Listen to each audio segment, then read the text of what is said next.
Hey everyone, I wanted to do a video tonight on an issue that I just ran into with my Tuono. I was at the gas station filling up, had turned off the bike and filled it up, put the key back in, started it, and it immediately died. And all of a sudden on the dash, over here, it was saying ECU disconnect. And what it was doing was, what was happening was there was a short between the computer and the gauges somewhere, and come to find out I did a little searching on my phone while I was at the gas station, and a lot of people that were having this issue, the problem was in the actual ignition switch.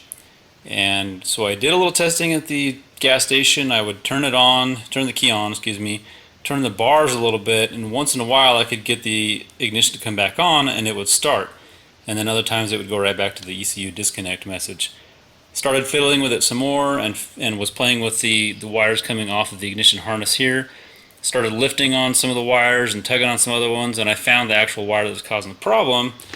And after a bit of playing with that, I couldn't get it to connect anymore. So I got a buddy, got a truck, got it back in the garage, tore it all apart, and sure enough, wouldn't you know it, this little wire right here has come completely off of that electrode. I'm sorry I can't get any better video, but that's the one that it actually pulled off of right there. So what I've done to actually fix this is I pulled the front end off, but it's a lot easier than I thought. I thought I was going to have to tear everything apart, and it wasn't too bad. I did take the cowl off, so I took the front cowl off first. To get this whole, the air induction system off and the headlight assembly, there's only 4 bolts. Just the 2 here at the top, 1 on each side there, and the 2 on the sides at the bottom. I can't really see them, but they're back in there. Just the ones that hook on the side right here. Oh, actually, they go right here. Excuse me, right there. So those 2 bolts here, and the 2 that go on the top here. So take those out. This whole assembly will pull off. You might have to pull up a little bit on the bottom of the ignition assembly to get this part of the housing underneath it. And then I just swung it to the side and zip tied it here to the brake line. So getting this piece off here is a little more tricky. Let me see if I have that bolt here. Right here. So there's two bolts holding this in. There's one on this side of the bike, which is normal. It's just one of these. It's I think a 8mm hex or 6mm hex, can't remember. And then there's this one on the other side. And I apologize, this thing will not focus correctly.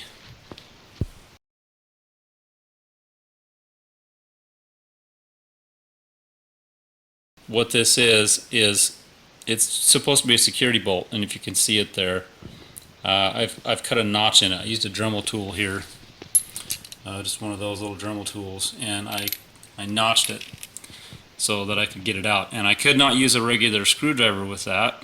Unfortunately, I had to get my impact wrench, I guess, and just a couple whacks with that started it loose, and then I was able to back it out. And then luckily, some of the other mods I've done to the bike, I ended up with a couple of extra bolts here, and that are the same size, so I can take this one completely out and replace it with one of these. So if you take bolts off your bike, keep them, because they always come in handy. So I'm going to replace those. So that's how to get the ignition off of the bike without too much disassembly. It took about 15 minutes to get this far. Cutting the actual notch took about 10. So 5 minutes of actual disassembly and 10 minutes actually working to get that little bolt out. So I'm actually going to solder this on the bike and then put it all back together. Before I do that, I'll try and get a quick video. I'll go grab my key and get a quick video of what that ECU disconnect looks like, and show you. And then I'll, of course, always test it before you put everything back together. It wouldn't be anything worse than putting all this back together and have it still have an issue. There's also one other wire, and again, I apologize for the quality of the video here, but there's one other wire here that looks a little stretched, and I think I'm going to heat that solder up and push this wire in a little farther into that. When I put this all back together, the main reason this happens is tension on this assembly here, this cable, from turning the bars. So you're turning the bars left and right, and as you do so, it starts pulling on the wires, and they basically just break off. All those little wires broke off. So when I put this back together, I'm going to find a way to pull a little bit of slack on this, and maybe even go under the tank, pull that up a bit, and find some slack on this wire and find a way to zip tie it a little closer or a little tighter to this assembly somewhere in here, so that as it pulls, it's not pulling on this, it's pulling up to that point where I've got it zip tied, and it won't give past here at all. There should be some slack always inside this housing so that they don't pull off of the solder joints. So let me go around and grab the key so I can show you what the actual ECU disconnect message looks like. I'll get this soldered up and then we'll test it, make sure that this is actually our fix. Alright, I had to stretch this ignition wire here, kind of get it to fit. So let me show you real quick what this was doing. Let me figure this out here. Get the key in the ignition and turn it on. Okay, so ignition's on. You see the gauges sweep. You see that message right there. ECU disconnect, and of course the blinkers are disconnected. But that ECU disconnect right there, right there. That's the message I was getting. And when it's doing that, I don't have my kill switch is disengaged, right? So it won't do anything. When that message is on, you can't start the bike. It tells you something's wrong. It's not connected to the ECU, so of course you're not going to be able to start the bike. So again, as I was testing this, I was turning the key on and off, and would get that message intermittently, not knowing what was happening. Well, what the problem was is that actual wire was disconnected. Let me try this. Ironically, I bet you, we say ECU disconnect, I'll hold this here, switch hands, and when I put that wire on there, oh, there's the fuel pump. Now it's priming. Hear that? So if I try and start the bike right now, it'll start because it's now connected to the ECU. That wire was missing. So if I take this off,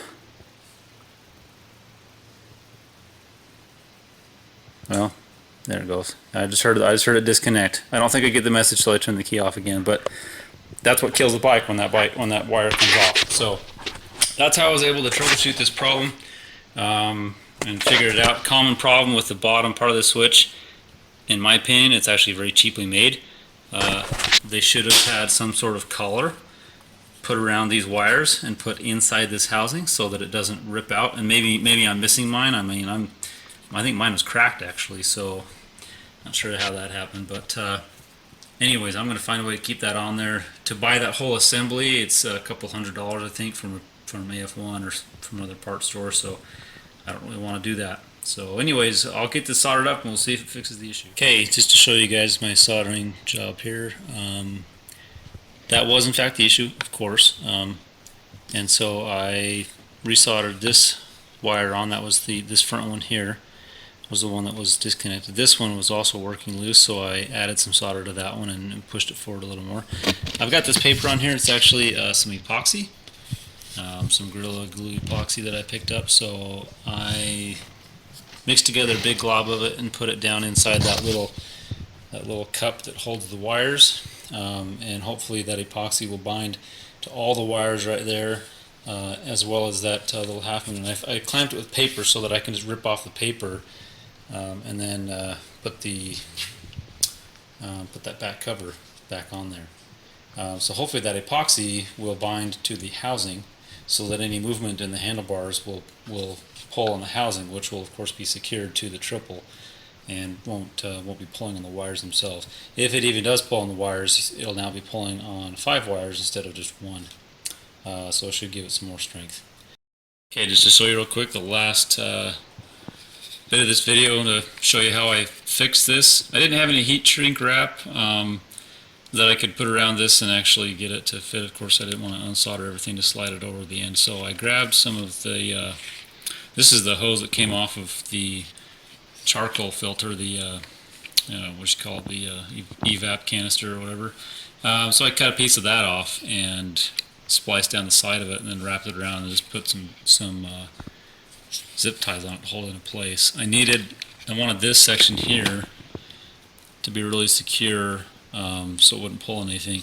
I did put epoxy right here. You can kind of see some of the epoxy in there, and down in that corner. I did have a problem though. Some of it leaked down inside, underneath right here, right in this section right here. There's a rotating contact plate, and so when you turn the key, that tells it, you know, where to send electricity back and forth from the ECU to the ignition, the starter, that kind of stuff. So some of that epoxy had leaked down in there, and I couldn't turn the key anymore. So I had to you have to push these little tabs out, and that white plate pops out, and I had to pull that assembly part, clean it up, put it back together. But this is really sturdy right now. I don't think I'm going to have any problems with pulling on the bar and having these wires come out. They're all glued together right here now, and they are all soldered well. So just to show you that it works, turn the key on, and we get gauges and no ECU disconnect. So there you go. That's how to fix the issue. I'm going to put it all back together. Again, like I mentioned, there's just 4 bolts on the air intake, the 2 on the top and the 2 on the side. Get a replacement bolt, those ones there, for the one you have to drill out on this side of the bike, and that way if you ever come across this problem again, you won't have to mess with that bolt. I don't really know a way to actually put that back in there and tighten it anyway. So there you go. Hope that helps. I know this has been a common problem on Tuonos, and I can really see why. That's really crappy electronics. By the way, there's a plate that goes on the back of this. Don't forget to put that on. But anyways, I hope that helps to anybody that's having the problem. I know it really left me stranded, and that would I feel a lot better now knowing that this is pretty secure and it's not going to fall apart. So thanks for watching.